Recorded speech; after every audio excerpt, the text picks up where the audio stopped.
दोस्तों हमारा चैनल कशिश खौफ की आपका स्वागत करता है। दोस्तों अगर आप हमारे इस चैनल पे नए हैं तो चैनल को सब्सक्राइब करके बेल नोटिफिकेशन जरूर ऑन कर लें। तो चलिए दोस्तों कहानी स्टार्ट करते हैं।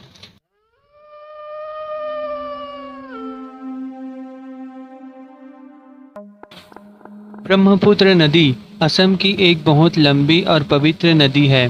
ब्रह्मपुत्र के किनारे स्थित शहरों में गुवाहाटी, तेजपुर और डिब्रूगढ़ है।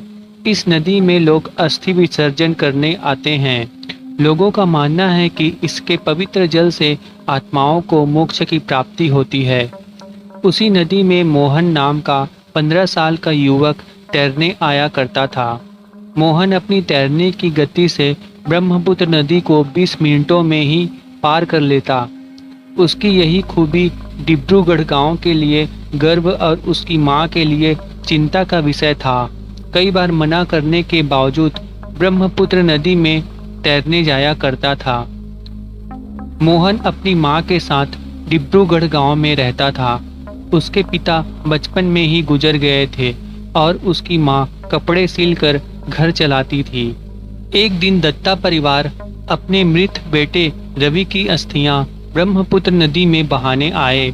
उसी वक्त मोहन भी तैरने कूदा और नदी में प्रवाहित रवि की अस्थियां जल में बहते बहते मोहन के शरीर पर लग गई।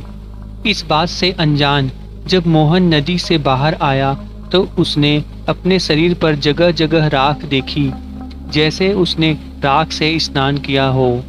मोहन ने फिर से नदी में कूद के अपने शरीर से राख धो डाली, पर सिर्फ राख धोने से मुसीबत खत्म नहीं होती। इस बात से मोहन अनजान था और कपड़े पहनकर वापस घर चला गया। रात के 1 बजे अचानक मोहन चिल्लाने लगा, मुझे इंसाफ चाहिए वरना किसी के लिए ठीक नहीं होगा। मोहन की आवाज़ सुनते ही उसकी माँ फौरन उसके पास गई तो उसने अपनी माँ को जोर से धक्का दिया और गुस्से से गुर्राते हुए बोला, ए बुढ़िया, चल मुझे मेरे घर छोड़ के आ, मेरा घर गुवाहाटी में है।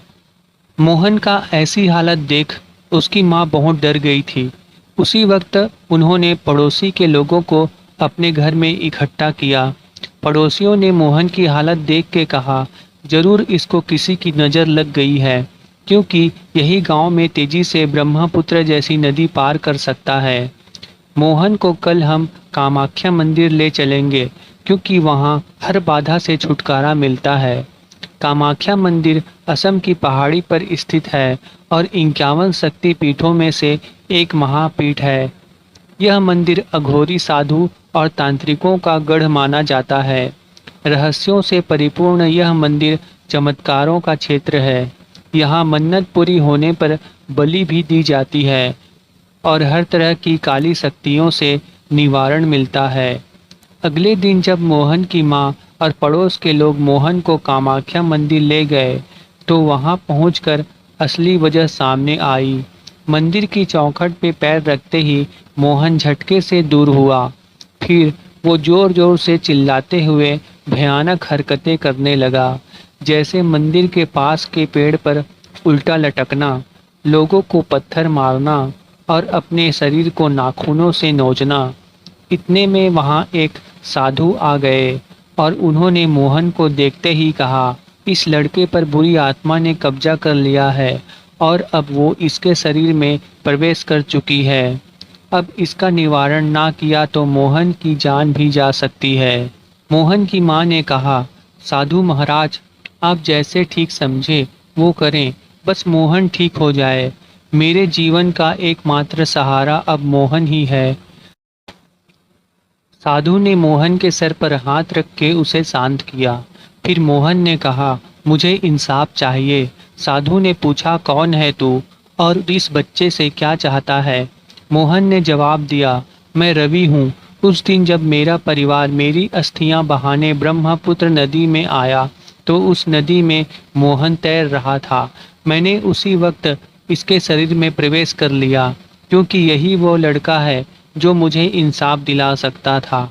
साधु ने अपने मंत्र शक्तियों से रवि की आत्मा को मोहन से अलग किया और रवि की आत्मा पर गंगा जल छिड़का रवि की आत्मा गायब हो गई और मोहन यह सब देखकर वहीं बेहोश हो गया। साधु ने अपनी सिद्धियों से इस घटना का पता लगाया और मोहन की माँ से कहा, जब किसी का अस्थि विसर्जन हो रहा हो तो राख में आत्मा का वास होता है। मोहन से यही गलती हुई।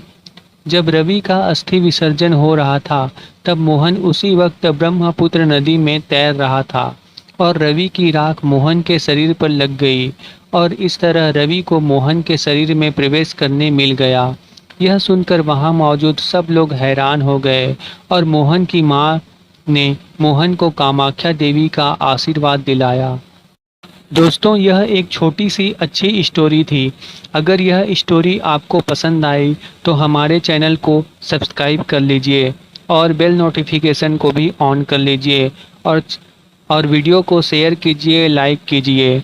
और अगर आपके पास कोई हॉरर स्टोरी है या हॉरर इंसिडेंस है तो उसे आप हमारे दिए हुए व्हाट्सएप नंबर पर सेंड कर दीजिए।